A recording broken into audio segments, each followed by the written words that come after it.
Hey, what is up, everybody? This is Stevie Breach coming to you here. We're counting down to the big Elimination Chamber 2015 coming right up around the corner. This is a very, very cool special that was put up on the map by the WWE Network. Basically, WWE in the middle of a Monday Night Raw, just much like when they announced the King of the Ring special that took place on a Tuesday. They announced right in the middle of a pay-per-view, no big fireworks or anything. Just tune in on Tuesday to the WWE Network. We're going to be doing the King of the Ring.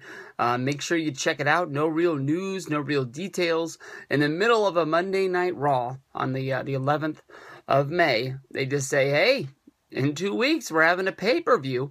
It's going to be a WWE Network exclusive. It's going to be called Elimination Chamber. We're going to be bringing back the Chamber, and it's going to be a big one. Make sure you tune in. 2 weeks.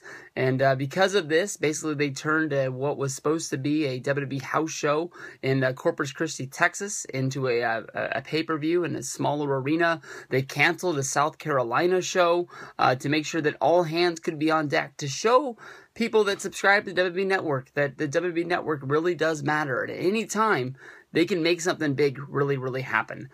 Basically, when the WWE Network got launched, people were asking, hey, why don't they put house shows on the WWE Network? That way you would see that there really is something that you would watch. If you think about it, people who attend WWE house shows know that they will normally feature pay-per-view style matches.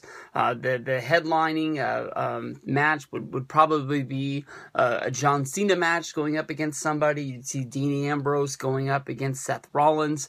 And if you're giving away, your house show finishes on the WWE Network, it's going to make those house shows or maybe even your pay-per-views or your normal television not really mean anything. I think that the house shows is something special that you keep off of the WWE Network. Honestly, in my opinion, I like going to WWE house shows. I like the fact that basically when you go to the shows, they don't do a lot of behind-the-scenes camera work, doing segments in the back or promos with the wrestlers. It just features on wrestling, because that's why I became a wrestling fan. It's just match after match after match. They have an intermission where they try to sell you some hot dogs and some WWE t-shirts, some wrestling autographs. Then you come back from your intermission and you have match after match after match, and then you go home happy.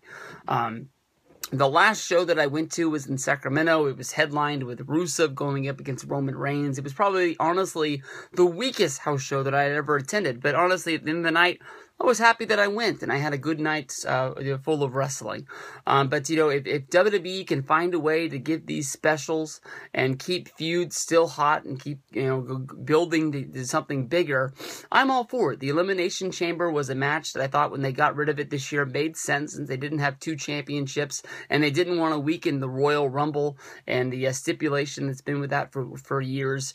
I knew that there'd be a day later. It might not have been this year, but it might have been another year when the Chamber just sprouted out in the middle of nothing, like maybe SummerSlam. And the one good thing that would be with it is that basically if you're going to have the Elimination Chamber, you have to have 6 real #1 contenders to be the champion. You can't just throw 6 guys in there and just have it be a chamber match for the championship and it not really mean anything. You have to have guys that at any time you can pick any guy out of any pod and think this is the chance. He's never been champion before, but he could win the belts at this night. Now, they decided not to go with the chamber being based around the main event at WWE World Heavyweight Championship. Seth Rollins and Dean Ambrose are going to have their own match, but we are getting 2 chamber matches on the same night, which takes us back to before. Last year they just had the Randy Orton chamber, but in the past you'd have a SmackDown and you'd have a Raw chamber match to go along with the pay-per-view. We're having our first ever Intercontinental Championship chamber match, as well as our first ever tag team Elimination Chamber match. Now, when they first announced the tag team one, I had a lot of questions about what they would be doing. Were both guys going to be shoved into the pod, or basically was it going to be only 3 teams?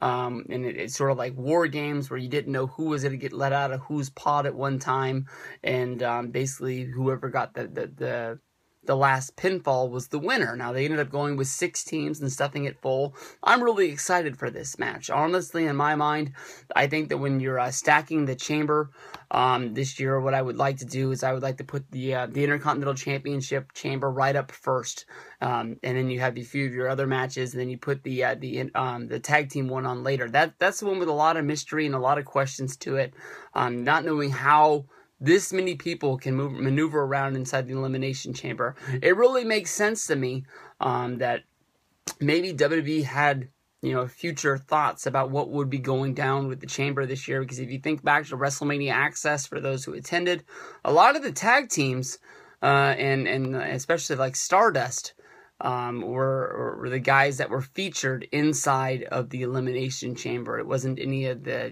mid-card to main eventer guys, which didn't really make sense. When I went in there, I got my picture taken with the primetime players.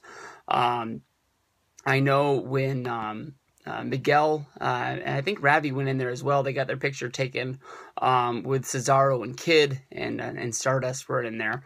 But maybe, WWE had thoughts of doing this a long way out, and or I don't know, maybe they just pulled it out of their hats, and that's what they do it. But I'd like to give them credit.